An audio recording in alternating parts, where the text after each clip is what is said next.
Hare Krishna. Welcome to Gita 365, the complete Bhagavad Gita study course.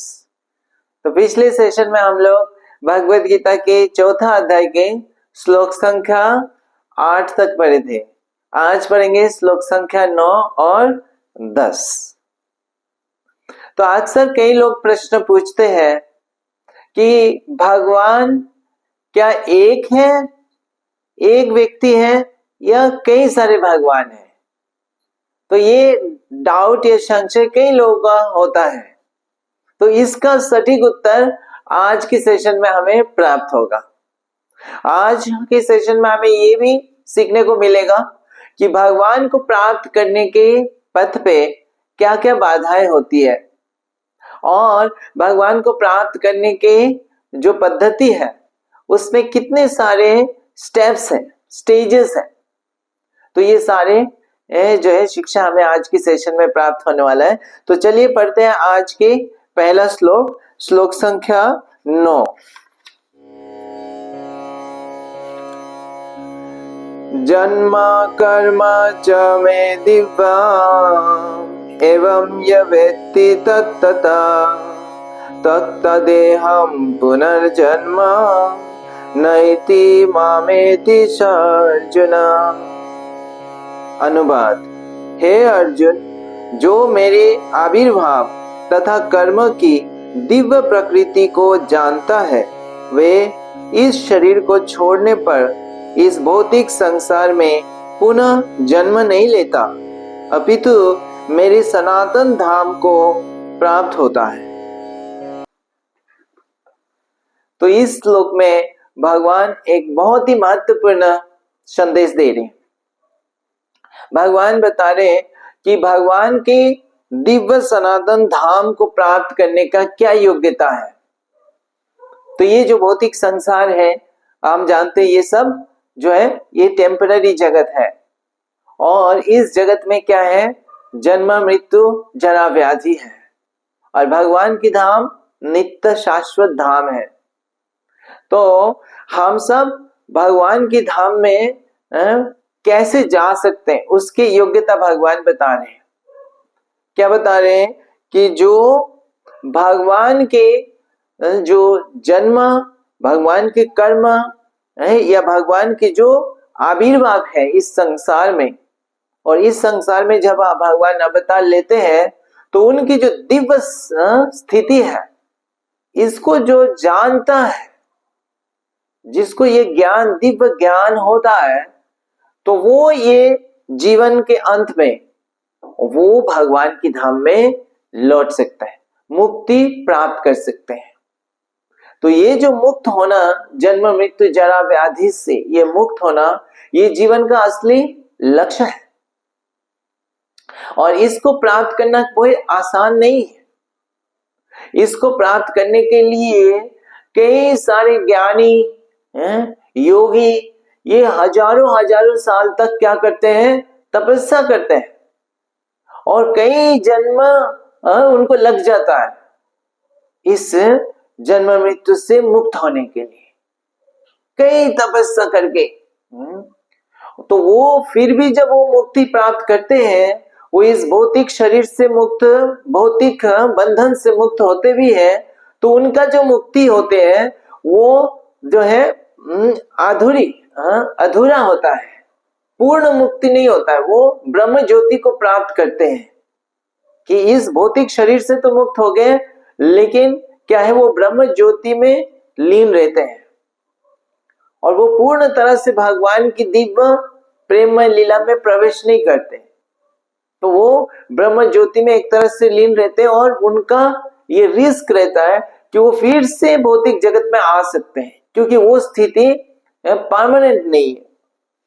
तो ऐसे बहुत कष्ट से उनको ये मुक्ति प्राप्त होता है और वो भी पूर्ण तरह से नहीं है, पूर्णतः मुक्ति नहीं है। लेकिन एक भक्त को ये मुक्ति बहुत आसानी से प्राप्त हो सकता है और वो उसका क्या पथ है कि वो केवल भगवान के बारे में जानकर, भगवान की इस दिव्य स्थिति को समझकर अगर वो समझ जाता है, जान जाता है कि भगवान कौन है, भगवान के बारे में ज्ञान हो जाए, दिव्य ज्ञान, और भगवान के दिव्यता को वो समझ जाता है, तो केवल समझने से और भगवान के बारे में ज्ञान होने से वो इस भौतिक बंधन से धीरे धीरे मुक्त हो जाता है। ये भगवान का ये दिव्य शक्ति है। तो जैसे आध्यात्मिक पथ पे आते हैं तो हमें आध्यात्मिक ज्ञान प्राप्त होता है। तो उस आध्यात्मिक ज्ञान का जो पहला स्टेप है, पहला ज्ञान हमें मिलता है, वो क्या है? वो आत्मा और शरीर का ज्ञान मिलता है कि ये शरीर जो है ये भौतिक शरीर है और हम सब दिव्य जो है आत्मा है, आध्यात्मिक है हम लोग। तो ये पहला जो है स्तर के ज्ञान है, लेकिन ये संपूर्ण ज्ञान नहीं है। संपूर्ण ज्ञान क्या है? आत्मा जो है वो किसके अंश है? हम सब किसके अंश है? हम परम भगवान के अंश हैं। तो अब भगवान के बारे में ज्ञान होना आवश्यक है। तो भगवान के बारे में अगर हमारा ज्ञान नहीं है तो हमारा आध्यात्मिक ज्ञान भी अधूरा है। तो भगवान जो है वो पूर्ण है, असीमित है, और भगवान के बारे में जैसे हमें ज्ञान प्राप्त होता है और हमारा भगवान के साथ संबंध क्या है वो प्राप्त होता है, तो वो पूर्ण ज्ञान है। तो भगवान को जानना यही जीवन का एक तरह से लक्ष्य है। और क्योंकि भगवान पूर्ण शुद्ध है तो इसलिए उनके बारे में ज्ञान जो है वो हमें शुद्ध कर देता है। तो जैसे हम भगवान के बारे में ज्ञान को समझने लगते हैं, भगवान के ज्ञान को प्राप्त करने लगते हैं, उससे धीरे धीरे वो ज्ञान जो है भगवान के बारे में ज्ञान, वो हमें इस भौतिक जगत के जो हमारा बंधन है उसको काटने लगता है, धीरे धीरे काटता है, वो उससे हमें मुक्त कर देता है। तो ये उसके दिव्य शक्ति है, भगवान के गुणों का और भगवान के लीलाओं का। तो इसीलिए वो उसके जो विधि है वो सरल विधि है। केवल भगवान के बारे में सुनकर और भगवान के बारे में समझकर जो है हम इस भव बंधन से मुक्त हो सकते हैं, जो कि बाकी ज्ञान से और योग से वो बहुत मुश्किल से प्राप्त होता है। लेकिन केवल भगवान के बारे में श्रवण करके, भगवान के बारे में समझ के हम इस मुक्ति आसानी से प्राप्त कर सकते हैं।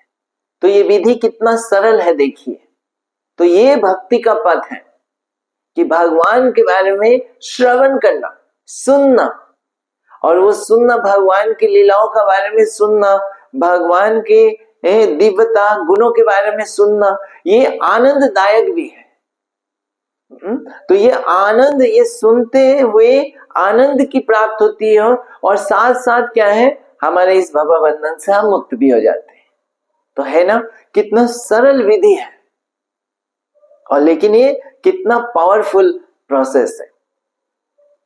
तो ये इस तरह से भगवान कह रहे हैं, जो भगवान के जन्म और कर्म की दिव्यता को अच्छा से समझता है वो भगवान के धाम में लौट जाएगा। इस जीवन के बाद वो इस भौतिक जगत में उसको नहीं रहना पड़ेगा। अब भगवान की दिव्यता जो है वो क्या है, वो शास्त्र में इसका वर्णन है, और हमने और पिछले श्लोक में भी कुछ चर्चा किया है। तो भगवान की दिव्यता क्या है? भगवान के जो जन्म है वो हमारा जैसे जन्म नहीं है। तो हमारा जन्म जैसे हम कर्म के फल के अनुसार हमें ये शरीर प्राप्त होता है, और ये जो शरीर है ये हमें भौतिक पदार्थ से बना हुआ है। लेकिन भगवान का जो जन्म है वो क्या है, भगवान के अपनी इच्छा से होता है।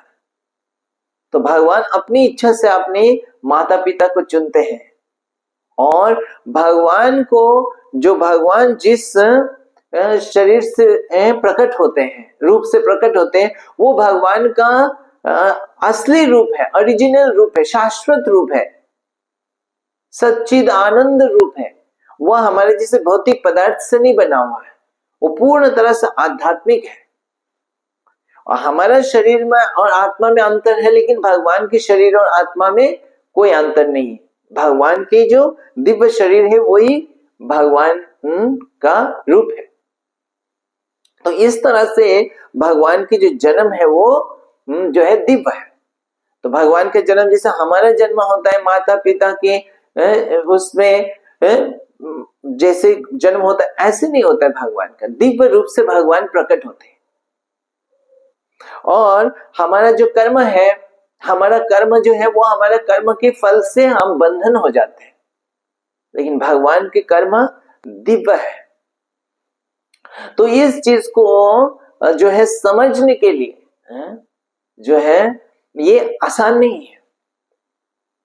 तो भगवान के जो कर्म है वो हम जैसे साधारण लोग नहीं है भगवान। तो भगवान का यहाँ पे जो भी कार्य है, हम जितना लिमिटेड है ऐसे लिमिटेड नहीं है भगवान। भगवान का एक कार्य जो करते हैं उसके पीछे भगवान के कई सारे कारण भी रहता है।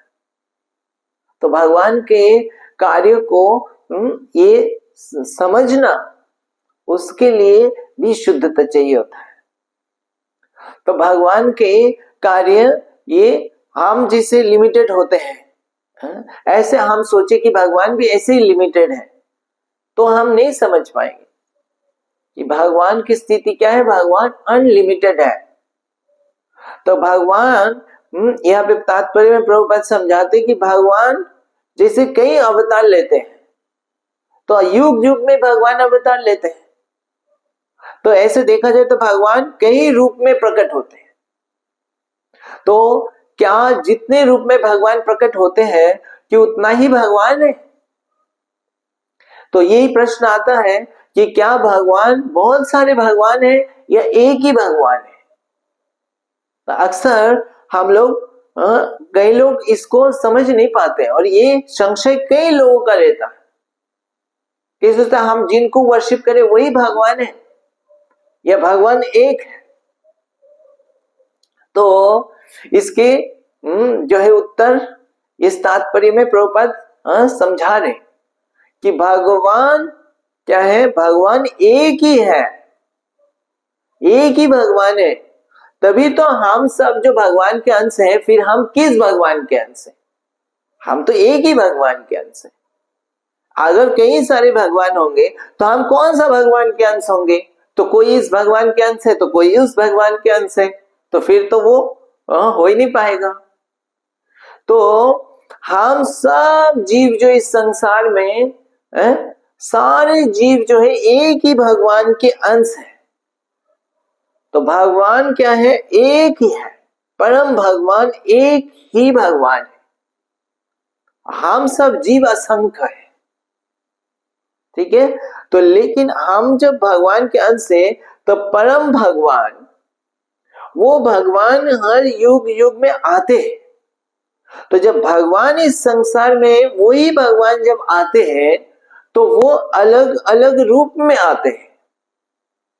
तो कभी भगवान जो ओरिजिनल रूप है भगवान कृष्ण के रूप में, वो तो कभी आते हैं, लेकिन कभी और समय भगवान किसी और रूप में आते हैं। जैसे भगवान राम के रूप में आते हैं, भगवान नरसिंह देव के रूप में आते हैं। तो वो जो है वो भगवान की ही अवतार है, वो भगवान का ही, एक ही भगवान का अलग अलग रूप है। तो लेकिन वो जो है, यद्यपि उनके रूप अनंत है, इस तरह से अनंत जो है अवतार है भगवान के, लेकिन ये सारे अवतार भगवान के ही क्या है? रूप है। ये अलग भगवान नहीं, ये सेम भगवान है, और उनके अलग अलग रूप है।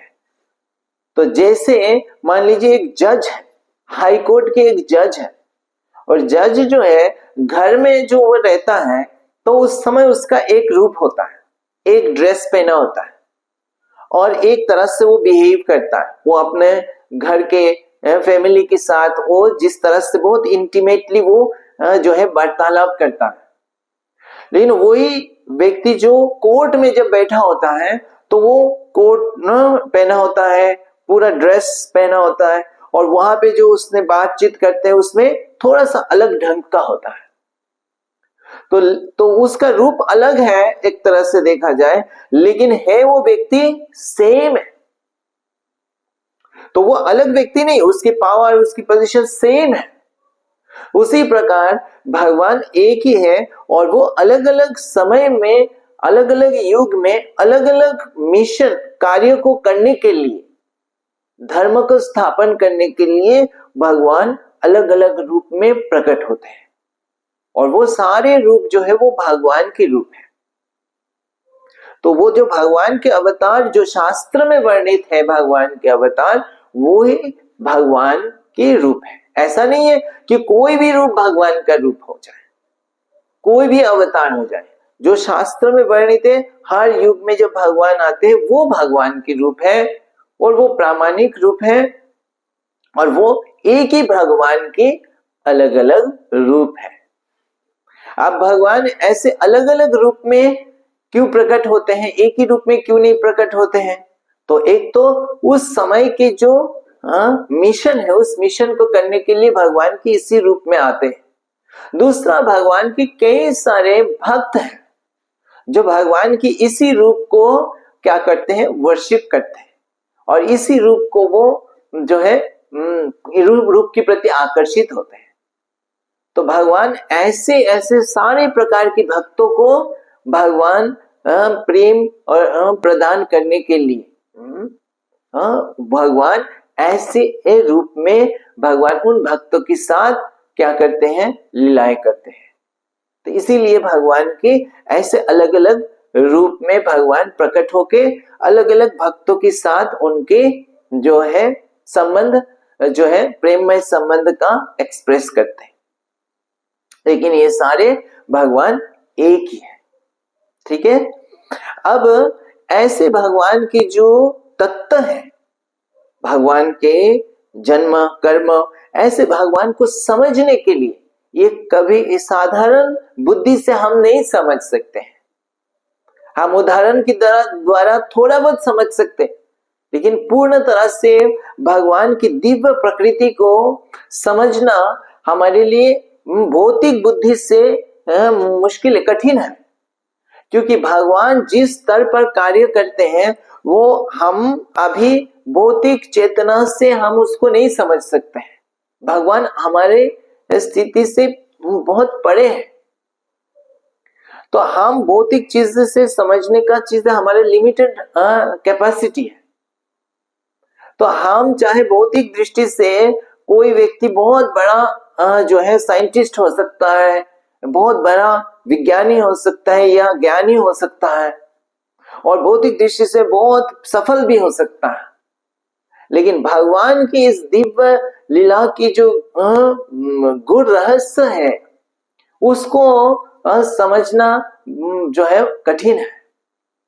तो वो केवल भौतिक लॉजिक से वो नहीं समझ सकते हैं, क्योंकि वो लॉजिक से परे है भगवान की जो एक्टिविटी है। तो वो कैसे इतने अलग अलग रूप में अपने आप को विस्तार कर सकते हैं भगवान। तो जब भगवान अलग अलग रूप में विस्तार करके भी भगवान एक ही रहते हैं। और भगवान की ये जो शरीर है, जब वह इस संसार में प्रकट होते तो लगता है भगवान बड़े हो रहे हैं, लेकिन भगवान की शरीर दिव्य है और कभी नष्ट नहीं होता है। तो इसको समझने के लिए क्या है, दिव्य शक्ति की आवश्यकता है। अब भौतिक कैलकुलेशन से हम नहीं समझ सकते।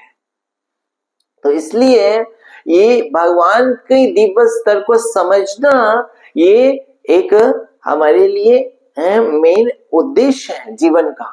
और ये पर्पस है, हमें इसी का प्रयास करना है कि हम अगर भगवान को समझ सके तो ही वास्तव में जीवन सफल है। अगर हम भगवान को ही नहीं समझ पाए तो फिर हमने क्या समझा। हम भौतिक बहुत सारी चीज को हम समझते हैं, रिसर्च करते हैं, वो समझने का प्रयास करते हैं, लेकिन वो करके भी क्या फायदा होगा। वो सारे ज्ञान जो है वो यहाँ पे रह जाएगा और मृत्यु के समय ये कोई काम में नहीं आएगा, ये सारे ज्ञान नष्ट हो जाएगा। हम मान लीजिए कोई भी एक भौतिक चीजों के विषय में वो कैसे कार्य करता है, क्या है, उसको हम बहुत अच्छे से समझ भी लिया, लेकिन उससे कोई सच मृत्यु के समय कोई लाभ नहीं होगा। लेकिन अगर भगवान कैसे हैं, कार्य करते हैं, भगवान के क्या गुण हैं, उसको जब हम समझ लेते तो वो क्या होगा, वो हमें जन्म मृत्यु के बंधन से मुक्त करेगा। तो भगवान को समझने का, एज इट इज समझने का विधि क्या है, हम भौतिक लॉजिक से नहीं समझ सकते हैं। तो उसका समझने का विधि है कि जैसे प्रभुपाद बता रहे हैं, हम जो है श्रद्धा से श्रवण करें। तो श्रद्धा से जो है श्रद्धा रख के, फेथ रख के हम भगवान के बारे में सुने। तो भगवान के बारे में कहां से सुनेंगे, भगवान के बारे में शास्त्र से, वेदों से, और यहाँ पे जैसे भगवत गीता में भगवान कह रहे हैं, तो भगवान की वाणी, भगवान जिस तरह से डिस्क्राइब कर रहे हैं अपने कार्य को, उस कार्य को श्रद्धा से ग्रहण करना, एक्सेप्ट कर लेना है। और उसी तरह जैसे शास्त्र जो बता रहे भगवान की लीलाओं को, उसको सुन के बार बार जैसे सुनेंगे ऐसा हम समझ जाएंगे।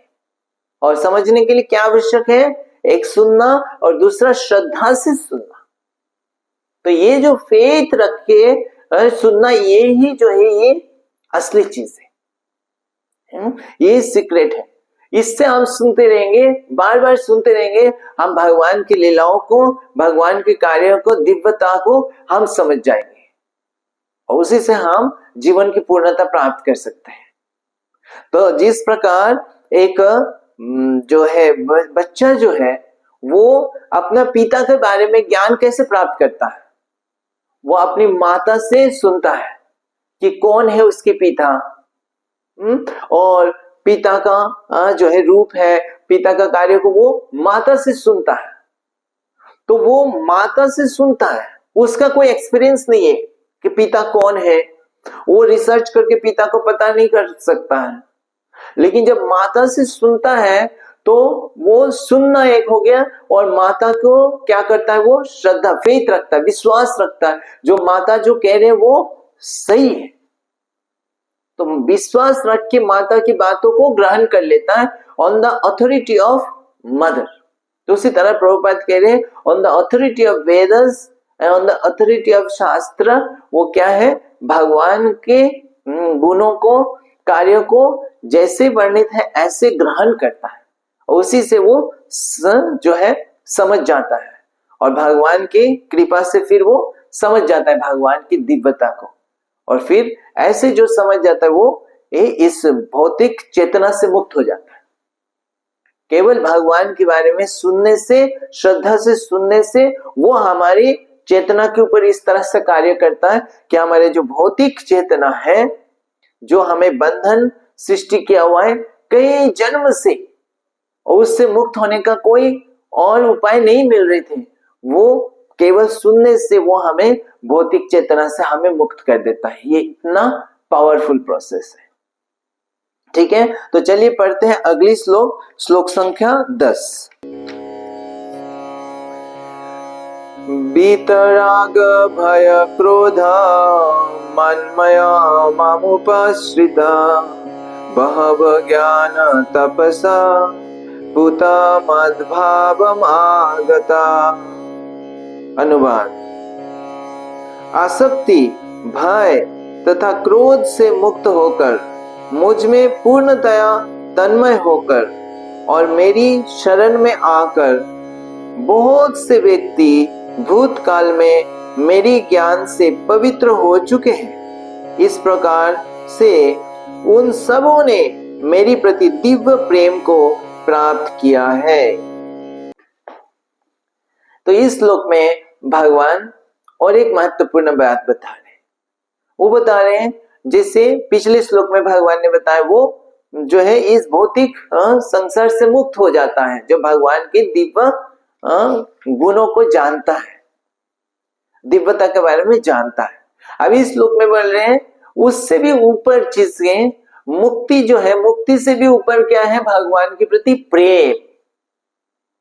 तो भगवान के प्रति प्रेम प्राप्त हो जाता है कब, तो पिछले श्लोक में था भगवान के दिव्यता को जो जानता है, और इसमें बताया जब जानने का बाद उससे भी ऊपर क्या है, भगवान के ऊपर पूर्ण तरह से एब्जॉर्ब होना, तल्लीन हो जाना, तो पूर्णतः तन्मय हो गया भगवान के ऊपर, भगवान के चिंतन में।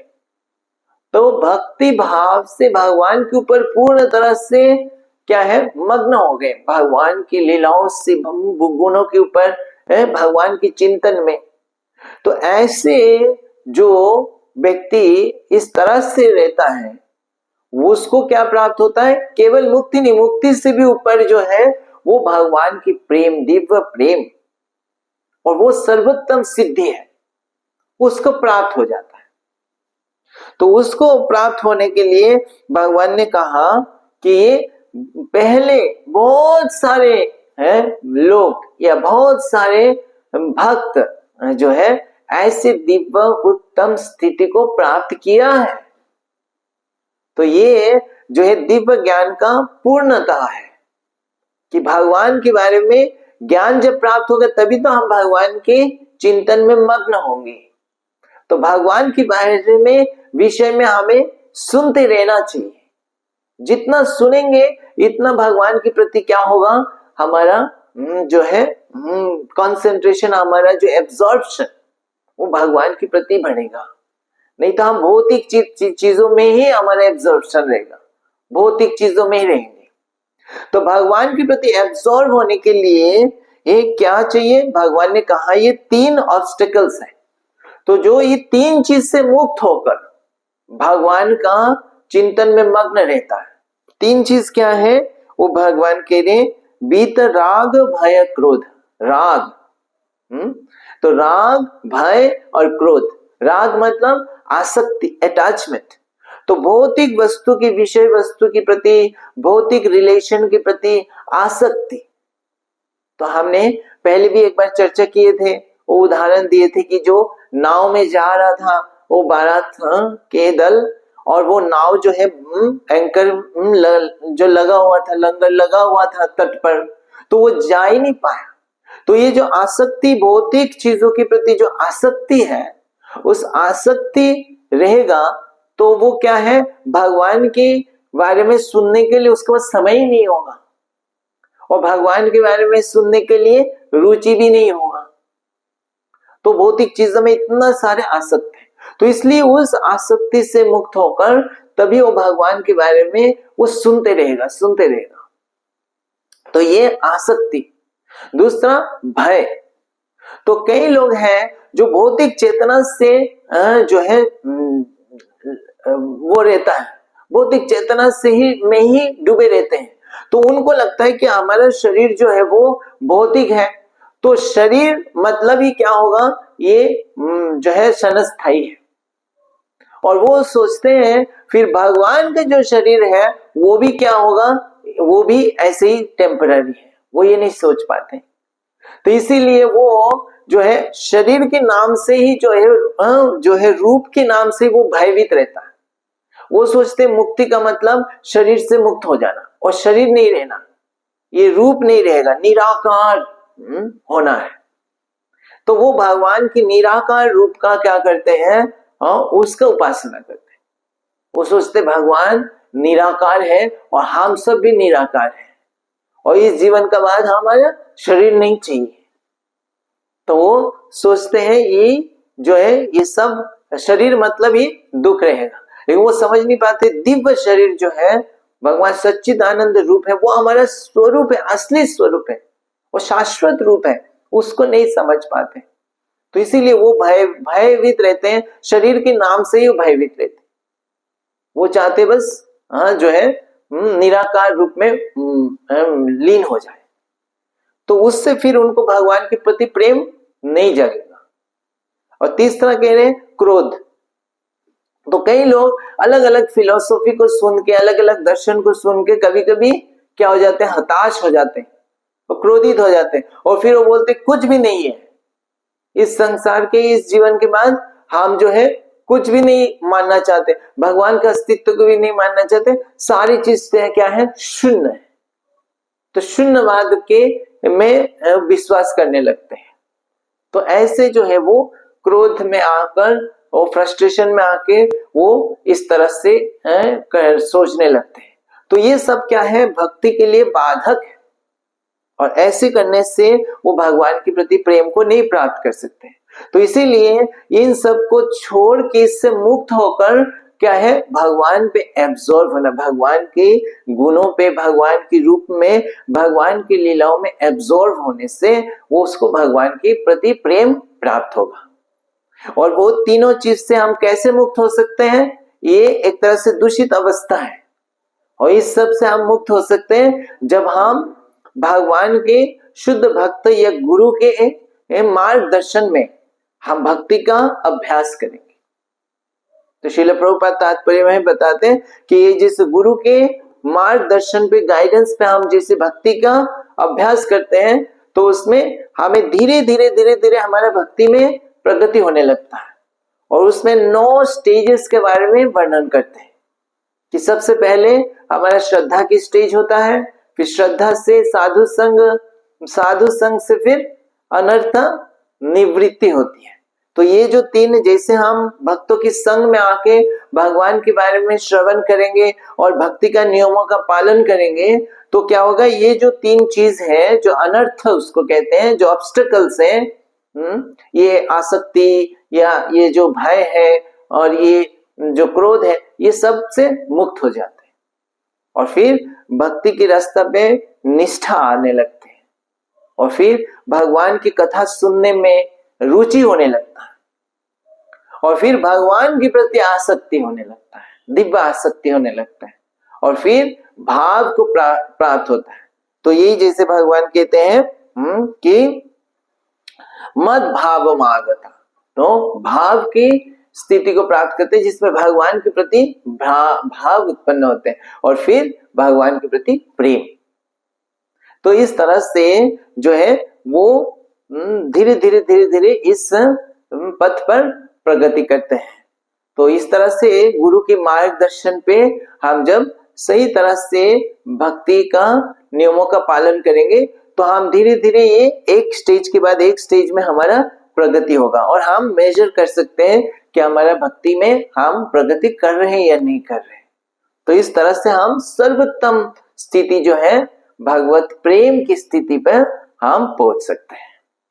तो आज हम यहाँ पे विराम देते हैं। अगली सेशन में हम पढ़ेंगे श्लोक संख्या 11 और 12। हरे कृष्ण। ग्रंथराज श्रीमद् भगवद गीता की जय। जगत गुरु श्रील प्रभुपाद की जय।